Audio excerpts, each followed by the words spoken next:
မိုက်ကယ်ကာရက်တဲ့ဗျူဟာတွေကတကယ်ပဲအသုံးဝင်လာပြီလားမင်္ဂလာပါပရိသတ်တို့ရေကျမတို့ channel ကနေကြိုဆိုပါရနော်2026ခုနှစ်ထဲကိုကျမတို့ရောက်ရှိလာခဲ့ပြီဖြစ်တယ်လို့ Manchester United အသင်းမှလည်းအပြောင်းလဲကြီးတွေကဖြစ်ပေါ်နေပါတယ်ရှင်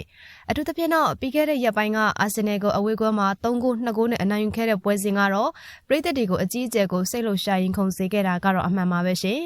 ဒီနေ့ဗီဒီယိုထဲမှာတော့ Michael Carrick လက်ထက်က United ရဲ့လက်ရှိအခြေအနေ January အပြောင်းရွှေ့သတင်းတွေနဲ့အသင်းရဲ့အလားအလာကိုတင်ဆက်ပေးတော့မှာဖြစ်လို့ဗီဒီယိုလေးကိုအဆုံးထိလိုက်ပါကြည့်ရှုပေးကြပါအောင်ရှင်အခုဆိုရင်တော့ United က Premier League အမှတ်ပေးစရိုက်အဆင့်၄နေရာထိတက်လှမ်းလာနိုင်ခဲ့ပါပြီ။နီးပြ Ruben Amorim ထွက်ခွာသွားပြီးတဲ့နောက်ပိုင်း Michael Carrick က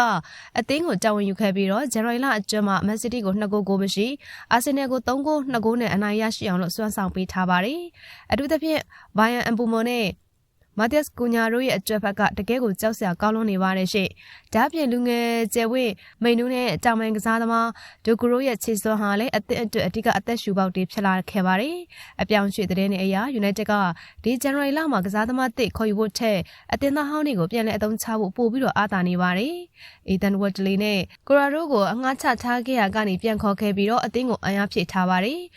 တစ်ဖက်မှာလည်းနေရာသစ်အတွက် Brighton ရဲ့ကွန်လန်လူ Carlos Baleba ကိုမျက်စိကျနေသလို Chelsea ကလူငယ်ကစားသမားလေး Josh ကိုလည်းခေါ်ယူဖို့အတွက်ချိတ်ဆက်မှုတွေရှိနေပါတယ်။အသင်းရဲ့အားကစားဒါရိုက်တာ Jason Walcott နဲ့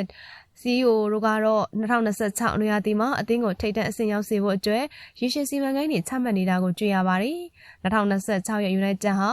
ရုံးကန်နေရတဲ့အဆင့်ကနေချန်ပီယံလိဝင်ငွေရဖို့အတွက်တည်ငြိမ်တဲ့အခြေအနေတစ်ခုကိုရောက်လာခဲ့ပြီလို့ဆိုရမှာပါနော်။ကစားသမားတွေရဲ့စိတ်ဓာတ်ပိုင်းကလည်းအရင်ကချက်အများကြီးကိုတိုးတက်လာတာကိုတွေ့ရပါတယ်။ကဲ United ပရိသတ်တို့ရောခါရက်ပြက်လက်ရှိစွမ်းဆောင်ရည်အပေါ်မှာဘယ်လိုမြင်ကြပါလဲ။ဒီဟာဒီမှာ top 4ဝင်ပြီးတော့ပလာတလုံးရနိုင်ပါမလား။ဒါမှမဟုတ်အရင်နေရာဟောင်းလေးကိုပဲပြန်လွှမ်းသွားမလားဆိုတာကိုတော့ကွန်မန့်မှာဆွေးနွေးပေးခဲ့ကြပါဦး။အခုလိုမျိုးဘောလုံးသတင်းသုံးသပ်ချက်တွေနဲ့ကိုရလက်လေးတွေကိုခံမှန်းပေးနေတဲ့ကျမတို့ရဲ့ဗီဒီယိုလေးကိုအမြဲကြည့်ရှုအောင်လို့ကျမတို့ဒီ channel လေးကိုလည်း like and subscribe လေးလုပ်ထားကြပါအောင်နော်နောက်ထပ်ဗီဒီယိုဒီမှာပြန်လည်ဆုံတွေ့ကြပါမယ်ရှင်